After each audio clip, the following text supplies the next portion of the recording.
Hi, everybody. My name is Yishai Fleisher. I'm the international spokesman for the Jewish community of Hebron. Hebron, that's where the mothers and the fathers of the Jewish people are buried. But they're not just the mothers and fathers of the Jewish people. They're really the mothers and fathers of ethical monotheism. Today in Oxford, you could go study something called the Abrahamic faiths, which means that everything comes through Abraham, and all of us, certainly Jews, Christians, and Muslims, can trace their ideological outlook on the world, their religion, their philosophy to Abraham. And he's this great revolutionary and superstar, and I have the great honor of representing the interests of Abraham, Isaac, and Jacob internationally. That's a lot of fun for me. Today I want to talk a little bit about the end of the two-state solution and why the two-state solution was dead from the beginning. It was stillborn. It was stillborn right from the onset. And I want to start by telling you a little story that happened to me. You know, I work in Hebron, but strangely, I live on the Mount of Olives. Okay? I live on the Mount of Olives in Jerusalem. I work in Hebron. I drive every day for about an hour. In the morning, I look out my window, I see the Temple Mount. In the afternoon, I look out my window, and I see the tomb of the fathers and mothers in Hebron. It's a pretty good job, right? And a good life. We should realize how lucky we are in this generation to be living in a time when we can be in the land of Israel. And I live on the Mount of Olives. It's in a generally Arab neighborhood, not village, a neighborhood in Jerusalem, and it's called Ras El Amud. Ras El Amud. Now, for years I tried to shop in the Arab stores there, but basically after a few years I gave up. I tried to do it in order to encourage coexistence and those kind of feelings, but I found that they really didn't want me there, and they basically explained to me that they are victims of the jihad. If I come into their store, somebody else is looking at them, and they're judged, and they're saying, why are you letting this mustautan, this settler, come into your store? What, are you friendly with the settler? And so they don't want that, and so therefore my Arab neighbors are actually quite fearful of being judged by their society around them. They are the greatest victims of the jihad. Anyway, I stopped shopping in their stores because I saw that I was actually endangering them. One time, though, I walked past one of these stores in Ras El Amud, and I see a poster, and the poster is of a fist smashing a Star of David. Now, I don't read Arabic. I speak a little bit, but I don't read Arabic. But I knew the store owner, and I just got so indignant, and I walked right into the store, and I said, Daoud, Maze, what is this supposed to be? You live in our city. You have the protection of our police. You have water running because of the state of Israel. This electricity comes from the state of Israel. What kind of thing is this? And you have next-door neighbor Jews. Right here, you're going to put a poster that shows a fist smashing the state of Israel, the Star of David. What kind of thing is this? And I started making a ruckus, you know, because I was indignant. I was very upset at this, you know, type of swastika, let's put it, you know, something that's really calling for the destruction of my state. So he says to me, you Zionists, you Mustautin, you settlers, and he starts giving me the whole rant. Now, there was a few people in the store, and the people in the store all basically were like, okay, they scurried out of there. They don't want to, you know, deal with the rumble. They're not interested in the mess. They were out. The minute they were all out, he comes close to my face. I know this guy for a long time. He comes right up to me. He says to me, don't be stupid. I said, what? I was like, what do you mean?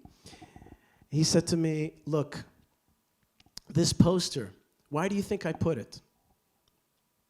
He says, do you even know what this poster says? I said, no, I don't know what it says. It says, don't purchase Israeli products. Boycott Israeli products. He said, Yishai, look at the poster. It says, boycott Israeli products. Now come here. Look in my fridge. It's all Tnuva, okay? Everybody knows I sell Israeli products. But I put this poster up as my insurance policy against those same jihadis that exist in Ras El Amud and all of our neighborhood. And I have to show them that I'm cool with the jihad so that they don't torch my store. He says, this is my mezuzah. That was his little joke to me. And I was like, first thing I was like, I obviously do not understand what's happening underneath here.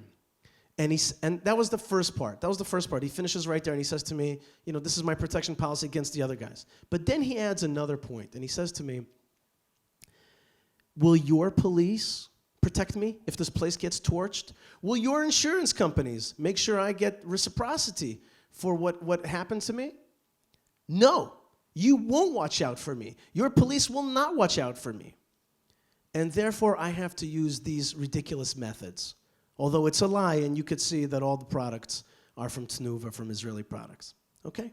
So that just lets you in a little bit into the psychology of what's going on in the streets. Now, the reason I wanted to start with the story is to say to you something that needs to be said, and said so clearly. Everybody has to, if you have to get one point out of what I'm saying, this is it.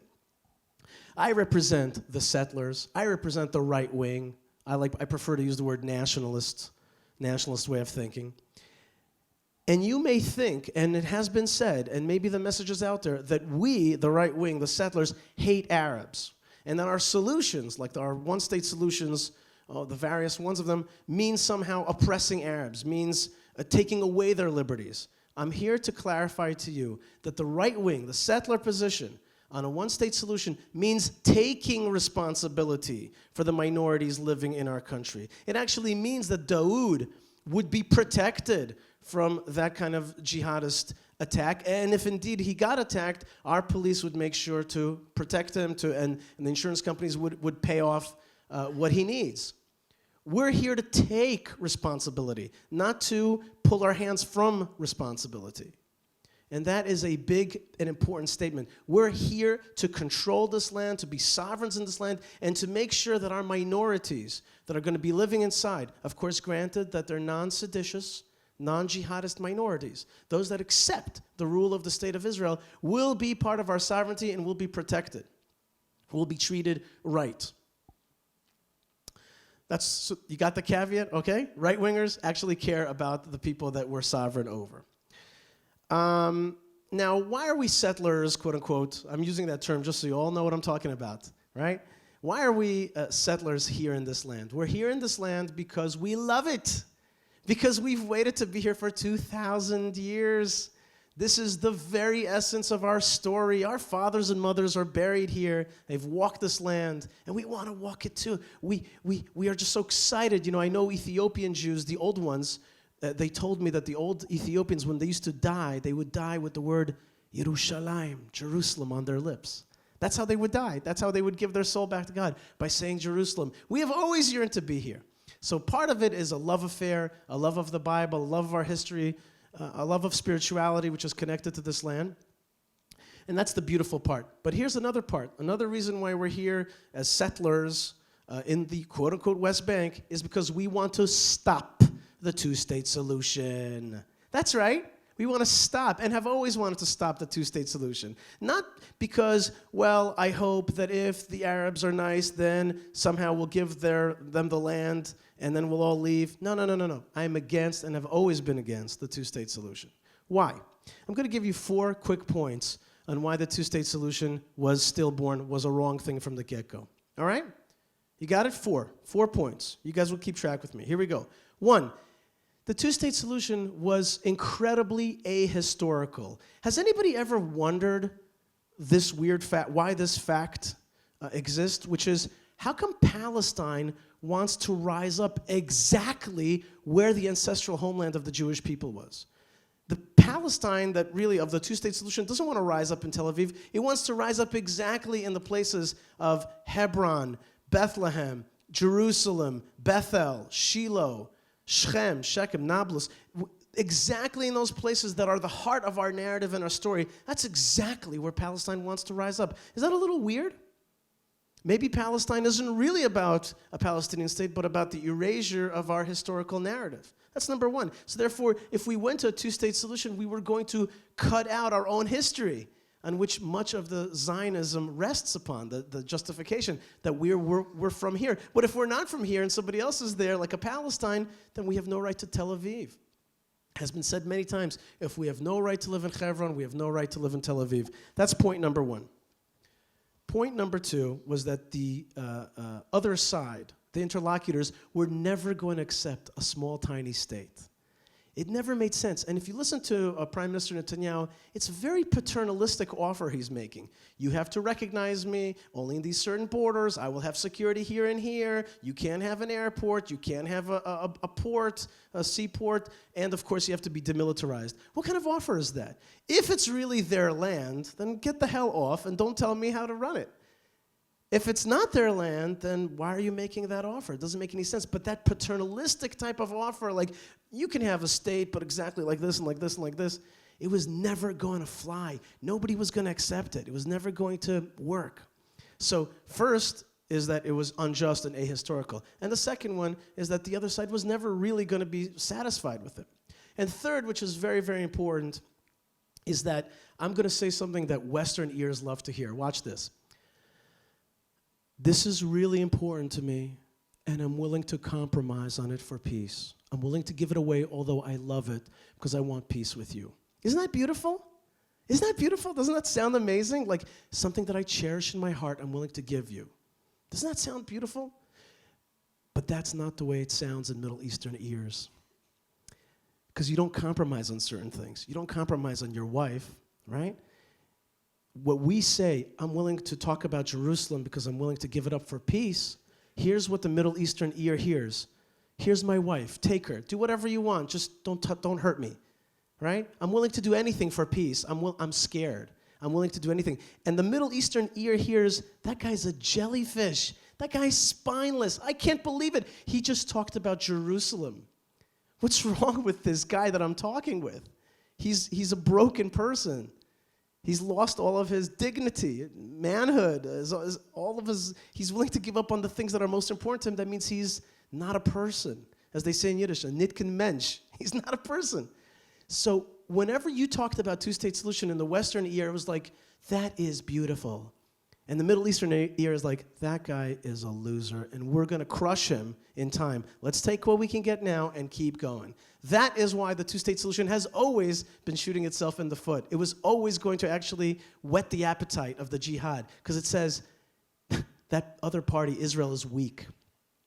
Lastly, and very importantly, the two-state solution, so far, are you with me? Okay? Lastly, the two-state solution was, number 4, is simply an empirical failure. We have tested it. It is one of the best tested political solutions of all time. We have tested it in South Lebanon. We walked out and we gave South Lebanon back to the Lebanese. We walked out of Sinai. We walked out of Judea and Samaria. And we walked out of Gaza. Every single one of those has turned into our cancer. Every single one of those has become a forward base of the jihad, including the much-loved Sinai Accords, which for a long time is what the left held on to as the pinnacle of peace. Today, it's full of ISIS, and they're shooting rockets at us. You walk out of these places, you broadcast a message of fear, of weakness, and those very places have become the centers, the forward bases of the jihad, especially the last one, Gaza. Guys, people like myself were saying that if we walked out of Gaza, in a year it would be a terrorist state. And we were wrong. It took 6 months, okay? And it became one of the worst terrorist states that we're dealing with, and we have now fought 3 wars in 7 years. Ouch. Bad move. And so the two-state solution is been an empirical failure. So when somebody says to you, let's keep going with the two-state solution, you have to ask him, like, hasn't it been already debunked? The problem is, and here's the kind of crux of what I'm trying to say, is that while what I'm saying makes kind of patently clear logic, it's very hard for a state, which can be likened to a aircraft carrier, to turn around. It's very hard to say, oops, policy mistake, no biggie, let's back out of it, right? No biggie. Very hard for a state to do. It's also very hard to do because there's a lot of people who are making their money and their livelihood and their professorship or whatever in positions they've been saying two-state solution forever, like parrots. What are they going to do now? Oops, everybody's fired. Don't worry about it. That PhD paper I wrote is meaningless. It was stupid. Sorry. You can't do it. It's not easy. It's not easy for people to pull out. But here's the ridiculous situation that happens. People like Prime Minister Netanyahu will get up there and say, I believe in a two-state solution. But it can't really happen right now. How does that sound? Does that sound hopeful? It sounds dumb. It sounds like you're either tap dancing around the issues, or you're kind of like fudging it. You know, I want to give you a two-state, but it's not really going to happen because you're bad, and we'll have to wait. In the meantime, I have a settlement policy. Europeans are telling us all the time, hey, guys, you can't have in a tiny little landmass a two-state solution and a settlement policy. Guess what? They're right. It's simple. It's a simple math. You can't have in a tiny little area a two-state solution and settlements growing all the time.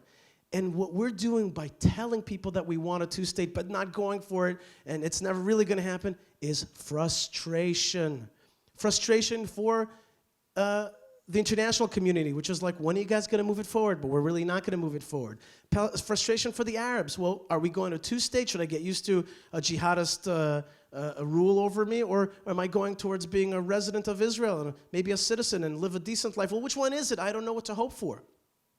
We're causing tremendous frustration because we're not telling the truth. So here we go. I'm going to tell you the truth, folks.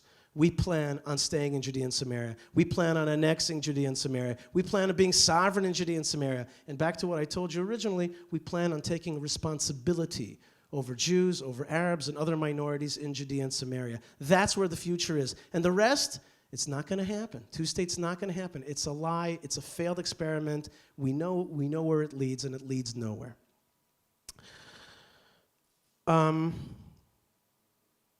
I recently wrote an article in the New York Times outlining five alternative solutions, or really 5 solutions that are alternative to the two-state solution, okay? Whenever they've told us for a long time now, for more than a quarter of a century, they've told us that the two-state solution is the only solution. You know, when somebody tells me something is the only, I'm just like, already I don't trust them, you know? You gotta buy this car. This is the car. This is the only car for you. Well, there's another car out there, buddy. Don't sell me something. This is the only solution. Well, I can tell you what for sure. It's the only tested and failed solution. That's for sure. So people say to me after a talk like this, they say to me, okay, so what's your solution? And I say, everybody stop. Because the question that you just heard, that's the most important question. When somebody says to you, well, what's your solution? Is there an alternative to the two-state solution? Right there, we have reached a milestone. Thank God. Thank God that we came to a moment that we can actually think past that calcified and rotted old idea of the two-state solution. Just that very question, is there an alternative, will lead us to health, will lead us to new horizons and new opportunities. And that's what Talk 17 is about. It's really about saying, well, is there alternatives? There must be. There must be, because we're smart thinking people. We want a better future for all of us. The question is more powerful than the answer, and the future is exciting. Israel's a great country. It's going to give great opportunities to people who choose to accept the fact that it's a Jewish state and want to live under it. They will have every opportunity for upward mobility, for health, for education, for making a difference in this world. Those people who cannot accept a Jewish state, for one reason or another, they'll have to find their self-determination elsewhere. Israel is a tiny country in this region, and it has to remain strong, and it also has to embrace all the people that live within it, of course, if they embrace us back. I want to thank you very much for your time. God bless you guys. And may we see new solutions and new alternatives come up soon. Thank you.